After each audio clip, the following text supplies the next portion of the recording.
Hey hi everyone, welcome back to my channel learning outcome. And आज का जो हमारा टॉपिक है दैट इज यूनिट 1 का C part of pedagogy of English BEd semester 1।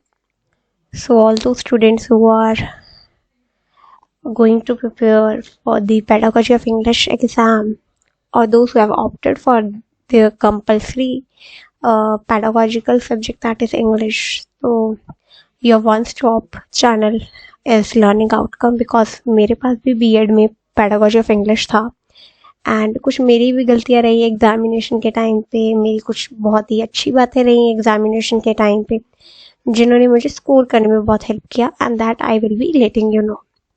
और गलतियाँ भी रही that I will also let you know कि ताकि आप वो गलतियाँ ना करें, right. So paper presentation and how to attempt paper and the length of the answer should be accurate, तो वो सारी चीज़ें हम डिस्कस करते रहते हैं अपनी वीडियोस में। Before starting with the today's video I would like to request कि आप सब वीडियो को पूरा देखें बिकॉज बहुत सारी चीज़ें ऐसी होती हैं जो स्क्रीन पे विजिबल नहीं है बट ऑन द स्पॉट कभी कभी दिमाग में वो एग्जाम्पल आ जाती है तो मैं बोल देती हूँ। तो if you will be skipping the video तो आपका वो पार्ट है जो बहुत ही इंपॉर्टेंट हो सकता है according to your examination point of view and according to your future actually. It is because कि बहुत सारी ऐसी चीज़ें होती है जो शायद मैं इंटर्नशिप के टाइम पे अपनी कोट कर देती हूँ या एक्चुअल क्लासरूम में जो सिचुएशंस मुझे फेस होती हैं बच्चों के साथ तो आई कोट दो सिचुएशंस ऐसे, तो वो आप कहीं मिस ना कर दे। That is why I always say कि आप वीडियो को स्किप ना करें। एंड दूसरी इंस्ट्रक्शन ये है कि आप वीडियो को देखने के बाद लाइक कमेंट शेयर करें and comment down your video suggestion. और जो भी मेरे सब्सक्राइबर्स हैं दे नो कि जब भी वो वीडियो सजेस्ट करते हैं उनको वो टाइमली आने वाले दिनों में वो वीडियो मिलती भी है। तो अगर आप ये एग्ज़ाम्स के टाइम पे वीडियो देख रहे हैं then do let me know कि आपका एग्ज़ाम कब है ताकि मैं उससे पहले ये वीडियो आपकी जो भी सजेस्टेड है या कोई भी आपको क्वेश्चंस डिस्कस करने हैं we can do that before your exam. So without any further delay let's get started. तो ये हमारा सी पार्ट है, लेकिन मैंने आपको बोला था कि बी पार्ट का जो थोड़ा सा रह गया ना वो हम नेक्स्ट वीडियो में कवर करेंगे। तो बी पार्ट का हमारा जो था वो आज हम कवर करने वाले हैं। तो बी पार्ट हमारा था कि कंडीशन ऑफ टीचिंग क्या है आज इंग्लिश की इंडियन स्कूल्स में। तो कंडीशन ऑफ टीचिंग की बात करते हैं। तो सबसे पहले देखो बात तो ये है कि कंडीशन हमारे इंडिया की इतनी भी बुरी नहीं है और इतनी भी अच्छी नहीं है। सो कुछ कंडीशन ऐसी है जो हमें डिस्कस करनी चाहिए that is lack of clear cut aims. Clear cut aims नहीं है एक तो हमारे कि हम बच्चे को पढ़ा क्यों रहे हैं, क्यों सब्जेक्ट ये करवा रहे हैं, इंग्लिश क्यों पढ़ा रहे हैं, तो एम्स आर नॉट क्लियर। तो क्लियर कट एम जब तक नहीं होंगे तब तक हम कैसे एक प्लान करेंगे कि बच्चे को कितना पढ़ाना है, क्या पढ़ाना है, क्यों पढ़ाना है और क्या इसकी इंपॉर्टेंस है। तो क्लियर कट एम्स हमें डीमोटिवेट कर देती है। कई बार टीचर्स भी इतने मोटिवेटेड नहीं रहते तो बताइए बच्चे कैसे पढ़ेंगे। सो अनलेस टीचर्स को ये पता नहीं होगा कि हम ये क्यों पढ़ा रहे हैं, क्या पढ़ा रहे हैं या इसके एम्स क्या हैं, तो वो अपना बेस्ट आउटपुट दे ही नहीं पाएंगे इस टीचिंग में। Then is over crowded classes होती हैं हमारी।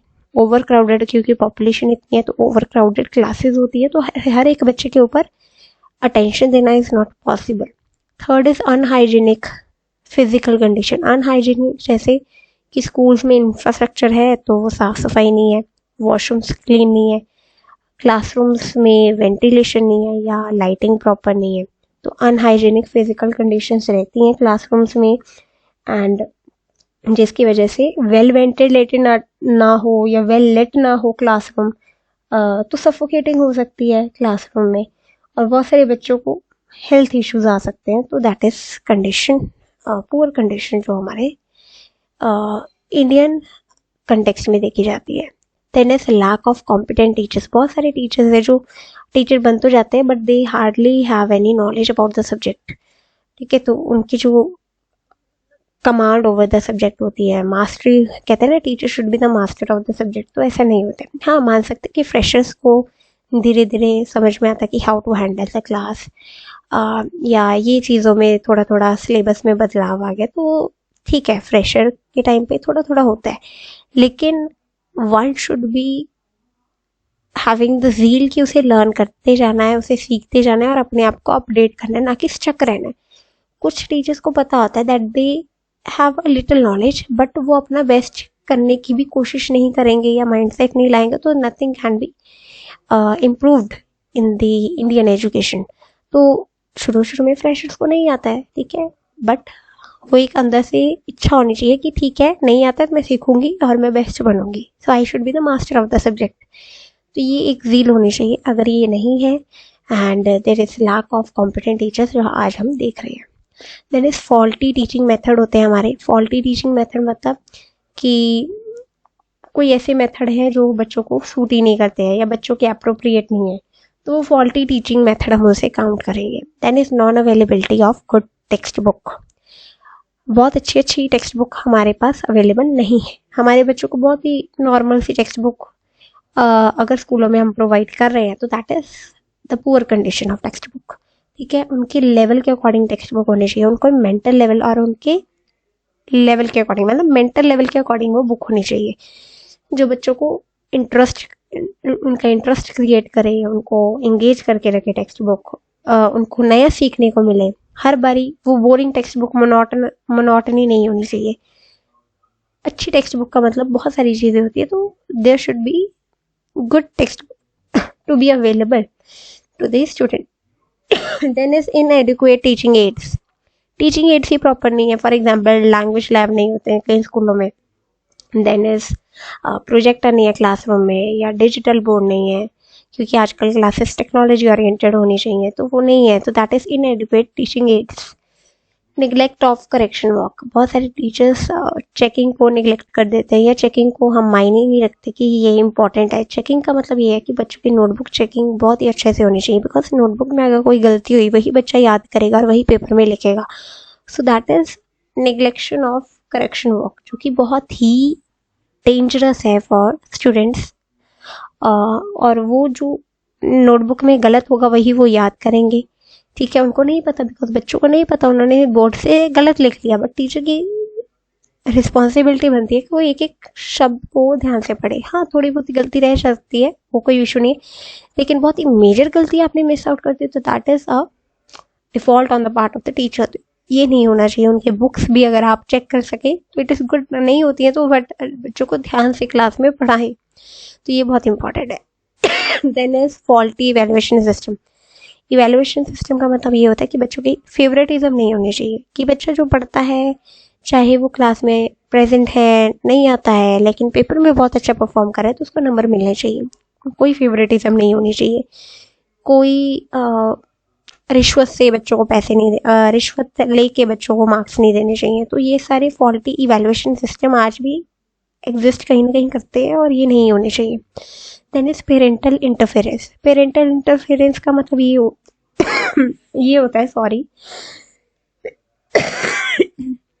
पेरेंटल इंटरफेरेंस का मतलब ये होता है that to measure the progress of the children, ठीक है। तो बहुत सारे पेरेंट्स इग्नोर कर देते हैं, या बहुत सारे पेरेंट्स ओवर एम्फसाइज करते हैं कि हमारे बच्चों को आगे रखो, इनके बच्चों के साथ मतलब बैठाओ, ठीक है। क्लास में डिफरेंशिएशन क्रिएट करते हैं, या पेरेंट्स की वजह से कोई भी अननेसेसरी इन्वॉल्वमेंट, वो कंडीशन हमारे टीचिंग को ख़राब करती है। बिकॉज पेरेंट्स को चाहिए कि उनका बच्चा बेस्ट बने, हर पेरेंट को चाहिए, लेकिन हर एक बच्चे को इक्वल अटेंशन देना भी टीचर की रिस्पॉन्सिबिलिटी है, ना कि हर एक बच्चे को उनके पेरेंट्स के प्रेशर के आगे आप झुक के टीचर उनके लिए फेवरेटिज्म कर रहे हो, तो that is wrong. Parental interference भी आज कंडीशन हमारी टीचिंग की पुअर बनाती जा रही है। Then is suggestion. अब इसकी सजेशन क्या है, तो सबसे पहले देखो क्लियर कट एम्स होने चाहिए, ये तो हमें पता ही है। फिर ओवर क्राउडेड क्लासेस नहीं होनी चाहिए, हाइजीनिक फिजिकल कंडीशन होनी चाहिए। ये जो ऊपर मैंने लिखा है ना, इसका ऑपोजिट लिख दो, ये सजेशन बन जाएंगे। फिर और सजेशन ये है कि हमें न्यू अप्रोचेस का मतलब ये है कि मेथडोलॉजीज या प्लान या आइडियाज़ लेके आने चाहिए कि हम अपने टीचिंग एजुकेशन को या इंडियन एजुकेशन को और अच्छा कैसे बनाएं। Number of years to be for study to be decided. Number of years, for example एक बच्चे का नंबर ऑफ ईयर्स एक सब्जेक्ट को देने का डिसाइड होना चाहिए। किसी स्कूल में 5वीं से इंग्लिश लग रही है, किसी स्कूल में नर्सरी से ही लगी हुई है, किसी स्कूल में 8वीं से इंग्लिश लगती है, तो दैट इज़ रॉन्ग। एक सब्जेक्ट है इंग्लिश, या कोई भी सब्जेक्ट की हम बात करें तो सबसे पहले हम पेडागोजी ऑफ इंग्लिश कर रहे हैं तो इंग्लिश की बात करेंगे।